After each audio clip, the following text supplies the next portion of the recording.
Bonjour et bienvenue. Ce tutoriel s'inscrit dans le cadre de la formation Cancéropole. Nous allons y voir la visualisation de données génomiques avec le Genome Browser UCSC. Il a pour but de vous rendre autonome dans l'utilisation de cet outil. Pour cela, vous allez acquérir plusieurs compétences. Vous allez apprendre à vous rendre sur le site internet du Genome Browser, à utiliser son interface, rechercher des informations, utiliser les Custom Tracks, sauvegarder votre session et exporter des informations. Dans le cadre de vos pérégrinations en bioinformatique et en génomique, vous serez amené à rencontrer plusieurs types de fichiers. Tout d'abord, les fichiers BAM, qui sont le résultat de l'étape de mapping, c'est-à-dire l'étape d'alignement des reads en sortie du séquenceur contre un génome de référence. Vous serez aussi amené à rencontrer des fichiers de type BED, WIG ou encore BEDGraph, qui représentent des données associées à des régions génomiques. Vous rencontrerez également des fichiers de variants, VCF ou BCF, qui représentent les résultats des expériences de variant calling faites sur l'exome, le whole genome ou encore le targeted sequencing. Enfin, vous pourrez rencontrer des fichiers narrow-peak ou broad-peak, représentant les résultats du peak calling lors d'une expérience de ChIP-seq. Sans plus attendre, passons à la pratique. Pour rejoindre le Genome Browser de l'UCSC, faites une recherche sur un moteur de recherche tel que Google avec les mots-clés UCSC. Cliquez sur le premier lien. Vous tombez sur cette page comprenant un menu à gauche ainsi qu'un bandeau de navigation en haut. Cliquez alors sur Genome Browser à gauche. Vous tombez sur la page principale de recherche du Genome Browser. Notez en haut le bandeau de navigation, composé de menus déroulants, et la zone de recherche, qui vous permet de sélectionner taxon, espèce, version du génome, et d'entrer des termes à rechercher. Ces recherches peuvent être effectuées selon trois modalités. Par position, ou range génomique, sous la forme chromosome, coordonnées du début du range, coordonnées de la fin du range. Vous pouvez également effectuer des recherches par gene symbol, telles que PIK3CA, ou encore par recherche naturelle, telles que DNA polymerase. Prenons un cas pratique et fictif. Une expérience de CGH a montré un gain de copie dans la région du gène PIK3CA que vous souhaitez examiner. Entrez PIK3CA dans la zone de recherche, puis cliquez sur Submit. Une liste des transcrits correspondant à ce gène s'affiche. Sélectionnez le premier.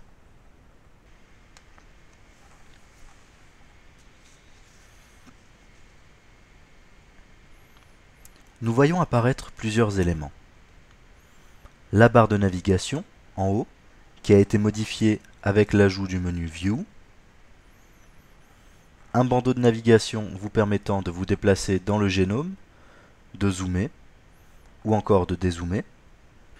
Une zone de recherche similaire à celle que nous avions vue sur la page d'accueil du Genome Browser. Une représentation du chromosome sous forme d'idéogramme. Une zone de visualisation, un bandeau d'action et une zone de configuration des pistes d'annotation. Comme vous pouvez le voir, il existe de nombreuses pistes d'annotation.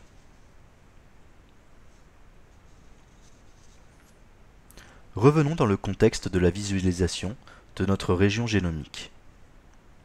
Vous pouvez cliquer sur le bouton Base si vous souhaitez voir la séquence base par base. Vous voyez ainsi apparaître la séquence nucléotidique. Revenons à une vision plus globale.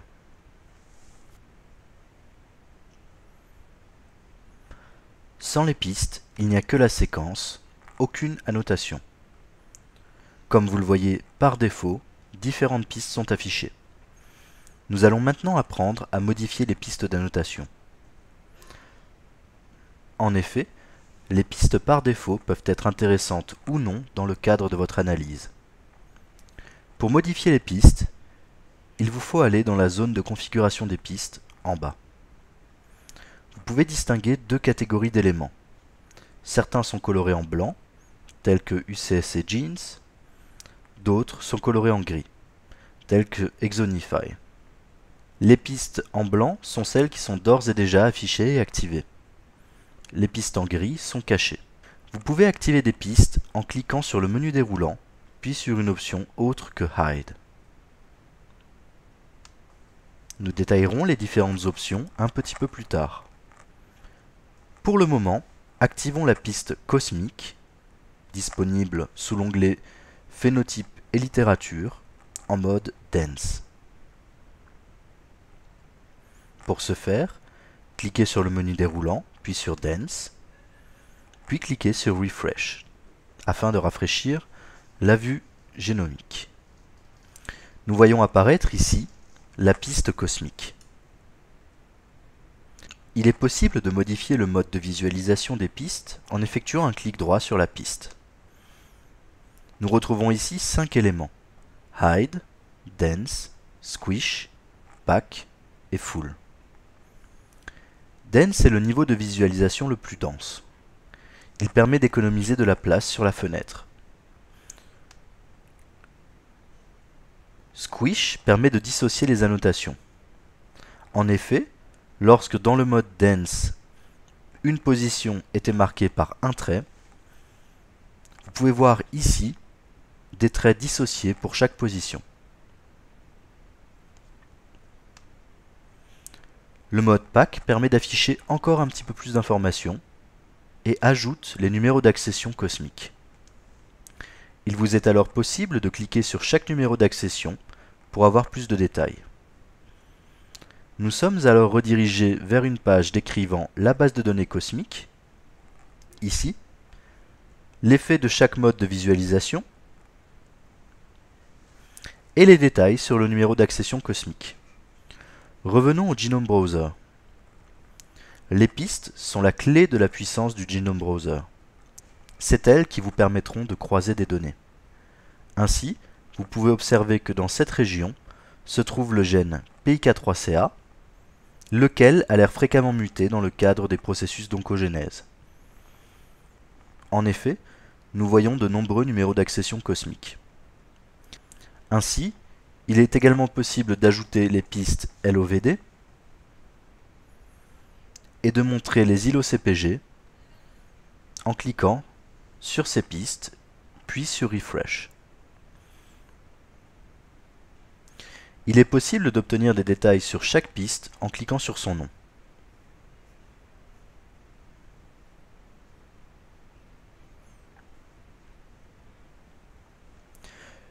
Une page s'affiche alors vous permettant de modifier la configuration de la piste et de vous décrire la piste.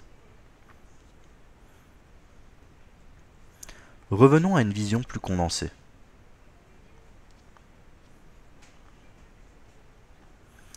Vous pouvez modifier l'ordre des pistes en cliquant sur la barre grise à gauche, en maintenant le clic et en faisant glisser la piste vers le haut ou vers le bas.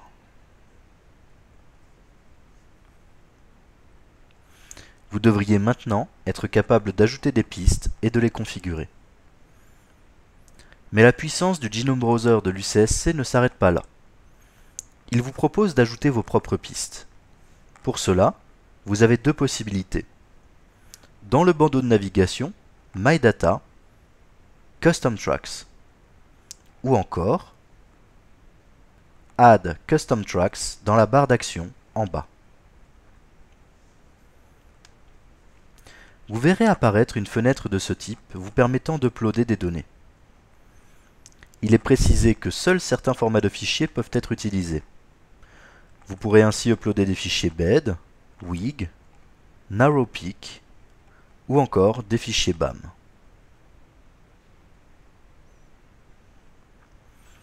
Nous vous déconseillons néanmoins d'uploader des fichiers BAM du fait du temps de chargement des gros fichiers.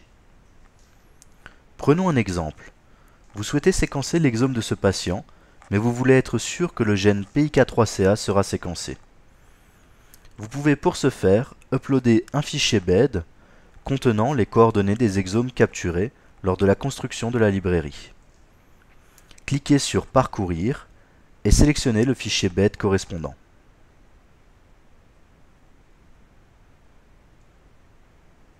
Cliquez enfin sur Submit pour déclencher l'upload.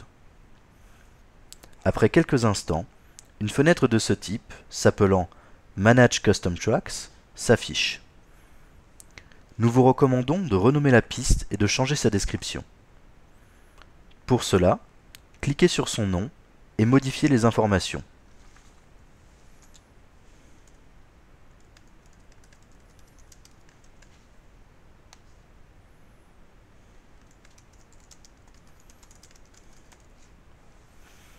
Cliquez sur Submit pour enregistrer les informations. Vous pouvez maintenant revenir au Genome Browser pour regarder votre nouvelle piste en cliquant sur le bouton Go to Genome Browser. Attention néanmoins, les coordonnées ont changé. Revenons donc au gène PIK3CA.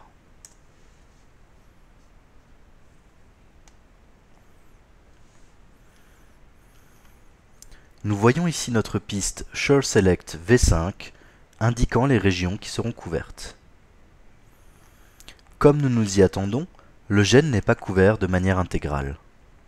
Nous pouvons néanmoins voir que les exons de la piste Gene, ici symbolisés par des carrés noirs, sont couverts. Nous pouvons zoomer au niveau d'une des régions couvertes. Pour ce faire, il existe deux possibilités. Il est possible d'utiliser le bandeau de navigation et de cliquer sur un des boutons Zoom In. Il est également possible de sélectionner un range en cliquant dans la zone en haut de la zone de visualisation du Genome Browser et en sélectionnant un range génomique. Une fenêtre s'affiche alors et vous permet de zoomer.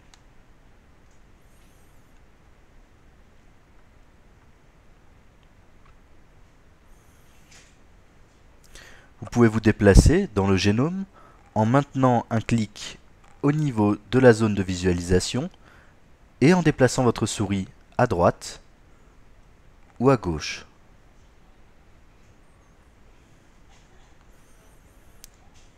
Voici la vue centrée au niveau d'un des exons qui sera séquencé. Vous pouvez encore ajouter d'autres pistes appelées Track Hubs. Pour y accéder, à nouveau, nous avons deux possibilités. My Data Track Hubs ou sélectionner Track Hubs dans la barre d'action. Vous voyez s'afficher une liste de hubs publics. Ces hubs correspondent à des bases de données externes qui seront compatibles avec l'UCSC et dont les données pourront être affichées dans le Genome Browser.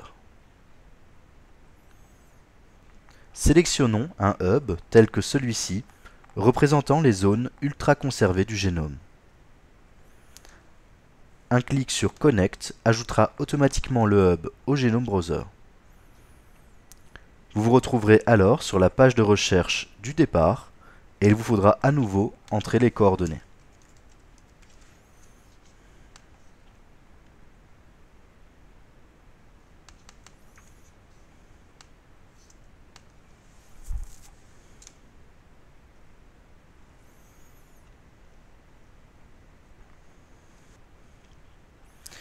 Vous voyez maintenant, dans la zone de configuration des pistes, apparaître un nouvel élément. Pour afficher la piste du Track Hub, cliquez sur le menu déroulant disposé sous Ultra Conserved et cliquez sur Dense. Enfin, cliquez sur Refresh pour afficher cette piste.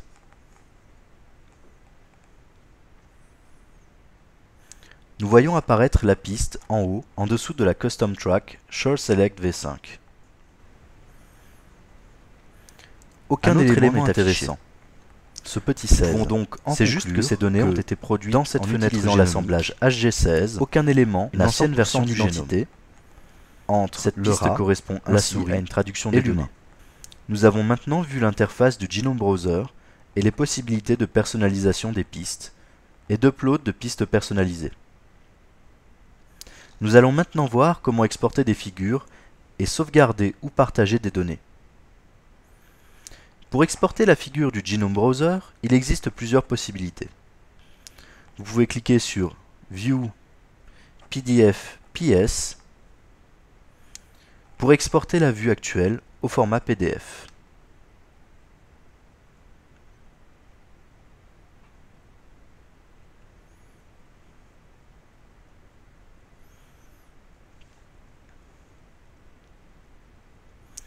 Vous pouvez également effectuer un clic droit sur la figure et cliquer sur View Image.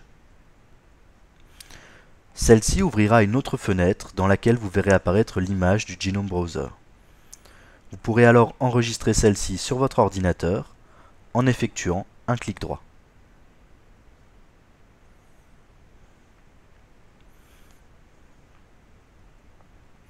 Dernier point de configuration, vous pourrez personnaliser dans une certaine mesure cette image en effectuant un clic droit sur le bandeau gris en haut à gauche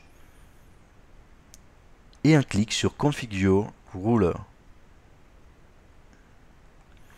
Vous pourrez ainsi ajouter un titre à votre image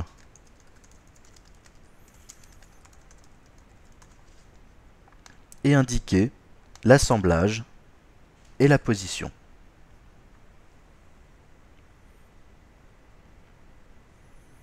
Ainsi, lors de l'export d'image,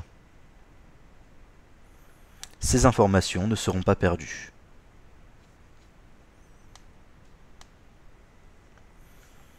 Comment sauvegarder vos options?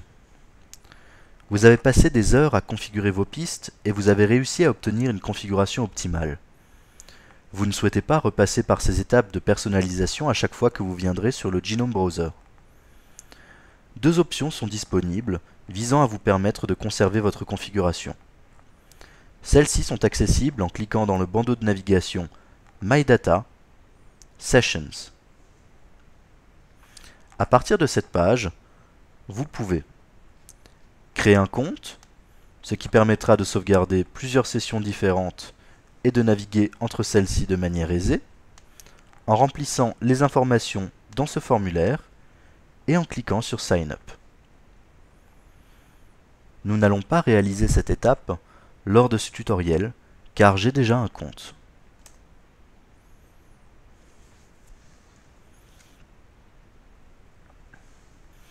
Une fois votre compte créé, regardez dans la zone My Sessions. Vous pourrez y retrouver, à condition d'en avoir déjà créé, des sessions antérieures, ici HG19, que l'UCSC vous propose de partager à l'aide de liens ou d'emails. Dans la zone Save Settings, vous pourrez sauvegarder votre configuration actuelle, soit en la sauvegardant sur le site de l'UCSC, option disponible aux utilisateurs enregistrés uniquement, en entrant un nom dans le champ situé en regard de Save Current Settings as Named Session,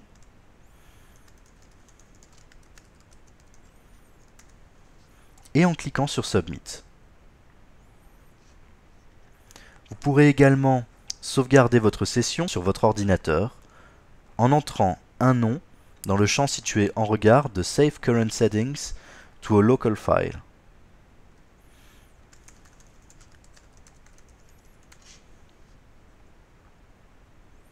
Cliquez ensuite sur Submit pour télécharger le fichier.